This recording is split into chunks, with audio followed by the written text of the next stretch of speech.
आज जो हम पे सताव हो रहा है वो भी एक सतत प्रक्रिया है। मैं आपका ध्यान आकर्षण करना चाह रहा हूं, आज नव भारत में छपा है कि हमारे आदरणीय उप मुख्यमंत्री विजय शर्मा जी ने एक बयान दिया है जिसमें कहा है कि धर्मांतरण कानून छत्तीसगढ़ में फिर से लगाया जाएगा और बहुत कठोर होगा। तो इसके लिए मैं आपको आग्रह कर रहा हूं सबको कि तैयार रहें।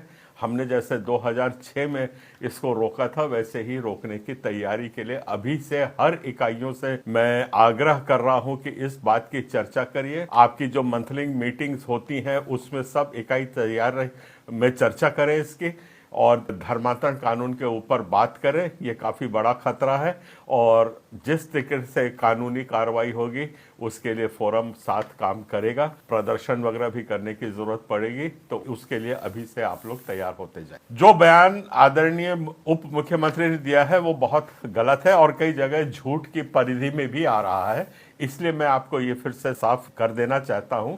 उनने कहा है कि कांग्रेस की सरकार 2006 में थी, तो कांग्रेस की सरकार 2006 में नहीं थी जब धर्मांतरण विधेयक आया था। तब मुख्यमंत्री आदरणीय रमन सिंह जी थे, उनके कार्यकाल में यह धर्मांतरण विधेयक वहां पे पटल पे लाया गया था और भाजपा के ही राज्यपाल आदरणीय के.एम. सेठ जी थे जिन्होंने कानून को वापस करके भेजा था। उसके एक साल बाद सरकार पे जब काफी दबाव पड़ा तब इनने ये पूरा प्रकरण जो था वो राष्ट्रपति आदरणीय प्रतिभा पाटिल जी को भेजा था। प्रतिभा पाटिल ने उसमें करीब 6 महीने मंथन की थी, उसमें न्यायिक सलाह ली गई थी और उसके बाद राष्ट्रपति ने उस कानून को वापस कर दिया था, ये कहते हुए कि ये असंवैधानिक है इसलिए लागू नहीं किया जा सकता है। ये उस कानून की वास्तु स्थिति है, तो इस बात को अच्छे से जान लीजिए। और उसके बाद ये कानून 3 बार विधानसभा के पटल पर रखा जा चुका है और तीनों बार ध्वस्त हो गया है। ये चौथी बार अगर ये कोशिश कर रहे हैं तो आपसे आग्रह कर रहा हूं आप सब कमर कस के तैयार हो जाइए। कैसे हैं मेरे प्रिय भाई और बहनों, आप सभी को मेरे ओर से जय यीशु।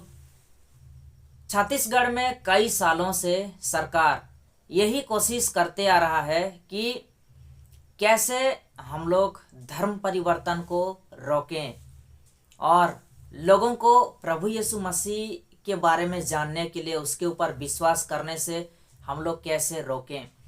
यही कोशिश करते आ रहा है कई सालों से सरकार।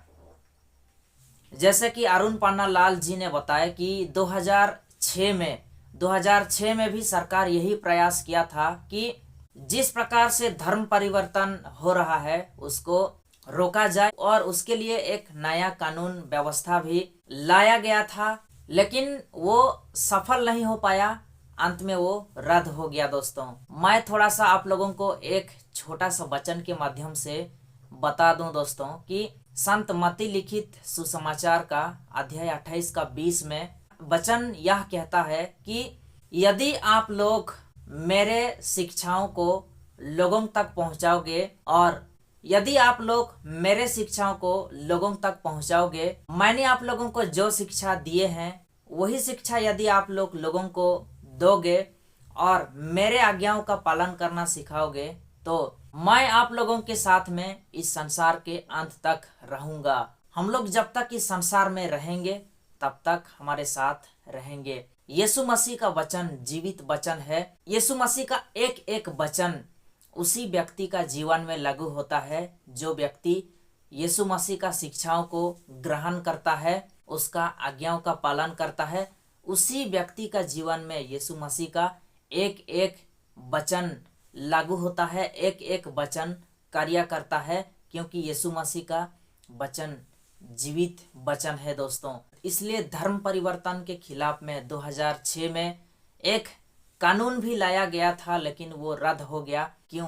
क्योंकि यीशु मसीह कहते हैं मैं आप लोगों को तब तक नहीं छोड़ूंगा जब तक आप लोग इस संसार में रहेंगे। और प्रभु यीशु मसीह इसी प्रकार से हम लोगों को कभी छोड़ेंगे नहीं। इसी प्रकार से उनका दिया हुआ वचन कार्य करता है, लेकिन लोग महसूस नहीं कर पाते हैं। और अभी जिस प्रकार से 2025 में उप मुख्यमंत्री ने यही कहा कि धर्म परिवर्तन के खिलाफ एक नया कानून व्यवस्था ला रहे हैं। आप लोग यीशु मसीह के ऊपर विश्वास कीजिए और हमेशा प्रार्थना करते रहिए दोस्तों। आप अपना काम कीजिए और बाकी यीशु मसीह के ऊपर छोड़ दीजिए उनका इच्छा जैसा है वैसा ही इस संसार में होगा। आप सभी को अच्छी तरह से जानते हैं दोस्तों कि 2024 में सबसे ज्यादा मसीही लोगों के ऊपर अत्याचार हुआ तो वो है छत्तीसगढ़ में। थोड़ा सा आप लोगों को याद दिला दूं, एक ईसाई महिला के पति का शव दफनाने से लेकर डिलिस्टिंग से लेकर आदिवासी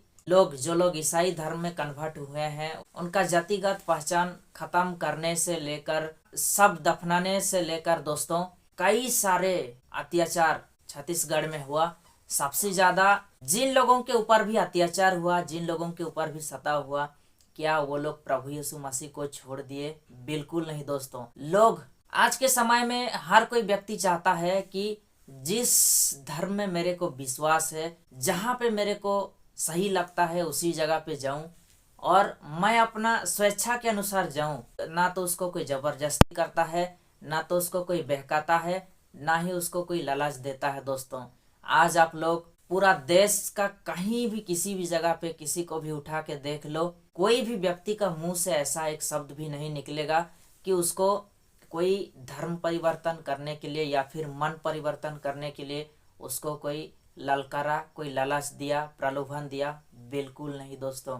वो अपना आंखों में देखा, उसका जिंदगी में कुछ बदला हुआ और उसके बाद में ही वो निर्णय लिया कि नहीं, मेरे लिए यही सही है, मैं इसी जगह पे जाऊंगा और इसी धर्म में मैं आगे बढ़ूंगा। लोग स्वयं डिसाइड करते हैं दोस्तों। और आज के समय में हम लोग कई सारे ऐसे लोगों को देखे जो लोग कि यीशु मसीह के ऊपर विश्वास करके सिर्फ शारीरिक चंगाई के लिए जाते थे और जब शरीर का चंगाई नहीं हुआ तो वो लोग वापस अपना धर्म में लौट आए। दोस्तों मैं आप लोगों को बता दूं कि यदि सिर्फ शरीर का चंगाई के लिए यदि आप लोग प्रभु यीशु मसीह के ऊपर विश्वास करोगे या फिर प्रभु यीशु मसीह के पास जाओगे तो शायद आप लोग प्रभु यीशु मसीह का शिक्षा के साथ में आगे नहीं बढ़ सकते और ना ही प्रभु यीशु मसीह का पथ में आप लोग चल सकते हैं। क्योंकि आज के समय में प्रभु यीशु मसीह को विश्वास करने वाले उसी अवस्था में हैं जैसे वो लोग पहले थे। अर्थात जो लोग बीमार में पीड़ित हैं कई सालों से और वो लोग आज तक भी यही विश्वास करके जी रहे हैं कि एक ना एक दिन हमें चंगाई जरूर मिलेगा और यदि नहीं भी मिलता है तो भी वो लोग यीशु मसीह को छोड़ने वाले नहीं हैं, क्योंकि वो ईश्वर का इच्छा है, ईश्वर का योजना है। ईश्वर सब कुछ देख रहे हैं, सब कुछ जानते हैं कि किसका जिंदगी में क्या बीत रहा है क्या नहीं। वो यदि चाहेंगे तो चंगाई जरूर मिलेगा और वो यदि नहीं चाहेंगे, उनका योजना, उनका इच्छा यदि कुछ और है तो उसी में लोग खुश हैं दोस्तों। लेकिन वो लोग फिर भी यीशु मसीह को नहीं छोड़ते हैं, नहीं त्यागते हैं, क्योंकि उनको पता है कि यीशु मसीह ही जीवित परमेश्वर है। और जो लोग सिर्फ शरीर का चंगाई के लिए जाते हैं, यदि कुछ साल के बाद में चंगाई नहीं मिलता वापस लौट आते हैं। अर्थात वो लोग सिर्फ अपना काम के लिए जाते हैं दोस्तों, लेकिन प्रभु यीशु मसीह का जो शिक्षा है उसके बारे में वो लोग नहीं जान पाते हैं। दोस्तों मैं चाहता हूं कि आप लोग इस वीडियो को ज़्यादा से ज़्यादा लोगों तक शेयर करें। मिलते हैं हम लोग नेक्स्ट वीडियो में। आप सभी को जय यीशु, धन्यवाद।